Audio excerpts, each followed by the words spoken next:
നമസ്കാരം. ഇന്ന് നമ്മൾ പഠിക്കാൻ പോകുന്ന ടോപ്പിക്ക് ചാന്നാർ ലഹള. ചാന്നാർ സമുദായത്തിലെ സ്ത്രീകൾക്ക് മാറുമറയ്ക്കാനുള്ള അവകാശത്തിനായി തിരുവിതാംകൂറിൽ നടന്ന സമരമാണ് ചാന്നാർ ലഹള.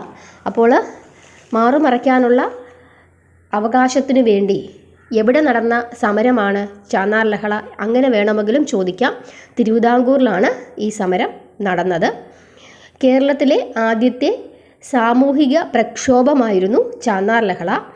ചാന്നാർ ലഹളയുടെ മറ്റൊരു പേരാണ് മേൽമുണ്ട് സമരം.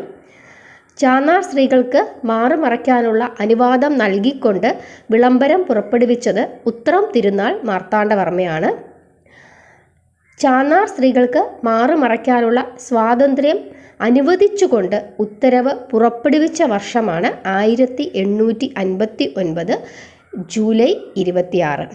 ഇത്രയാണ് പ്രധാനമായും ചാന്നാർ ലഹളയെപ്പറ്റി പഠിക്കാനുള്ളത്.